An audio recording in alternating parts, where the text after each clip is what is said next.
There are certain things in life which you just know. There are certain other things in life which you get to know through experience. But there is a third category. There are certain things in life which you think you know, but you are proved wrong one day. One such thing I thought about myself was, I'm a big deal. Contest chair, fellow Toastmasters and welcome guests.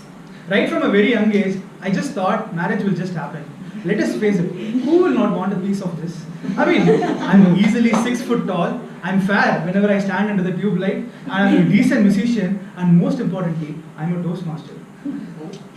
Whenever I used to win these ribbons in my club, I used to think, a girl must be playing crazy if she rejects me. But, dear Toastmasters, there is a serious flaw in my logic. If you apply my logic, the most eligible bachelors of Mekon Communication Club need to be DTM AK Prabhakara, Toastmaster MV Bhatt, and Toastmaster Veerabhadra. But I was so full of myself, I was such a narcissist, but I was thinking that I am a big deal. Recently, my parents finally realized that I was getting old enough and they need to look for a girl for me. They uploaded my profile promptly in this website called tamilmatrimony.com. I was just thinking, it's just a matter of time before, bam, I'm going to end with this beautiful girl in my life. 1 day passed, 2 days passed, a week passed, a month passed. I was slightly getting concerned. But I told myself, there must be some server issue in the website. Otherwise, why will anyone reject my profile, right? But actually, the more the days passed, the more anxious I got. But sadly, I could not share this with my parents.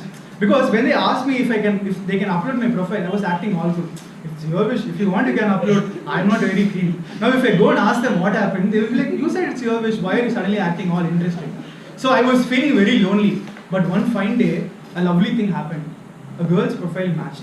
I was feeling so happy. Actually, the girl's parents in Chennai invited us over to their house. I was feeling super excited and anxious at the same time. My parents were super typical. My mom, in a typical condescending tone, told me, Balaji, you're not that humorous. Don't try to be funny and tell something offensive to that girl. All the things will get screwed up. I was like, but being funny is my thing. And here, my mom was trying to give my self-confidence a real beating. Before long, we were there in the girl's house. The girl's parents invited us. Actually, the girl's parents invited me with respect. Something I've never experienced in my life. I was already feeling great about marriage. Finally, I saw the girl. Now, this girl was actually looking fair, even without any tube lights on. I was like, bam, moment has come. She's gonna be my wife. I was super happy. Soon, both the girl and I were ushered into a bedroom. Don't get me wrong, just to talk in private. Both of us were facing each other and there was an awkward silence. We were waiting for a topic, but there was no table topic. I slowly glanced around the room and then I saw an old battered TV sitting in the corner of the room. I wanted to start a conversation. I blurted out, so you watch TV, is it? She looked at me, slightly confused, and said, yeah. Thankfully, to save me from further embarrassment, the girl's mom swiftly walked in and she asked, do you drink coffee? I was like, yes auntie, of course I do. Then she asked, would you like some sugar? Dear Toastmasters, this might seem like a very straightforward question to you, but actually it was a googly. You see, if I said I like sugar, the girl will think that I'm not health conscious. If I say I don't want sugar, the girl might think he's so young but he's already diabetic. I was wondering what to do. My mind was racing. Suddenly, I came up with this brilliant plan. Then I told the girl's mom with all confidence, auntie, I would like some coffee, but don't add too much sugar. I was super happy that all my table topic sessions were coming through now. I was like, yeah, great. I'm going great. This girl is going to fall for me. And then I started thinking about going to Maldives. I always wanted to go to Maldives.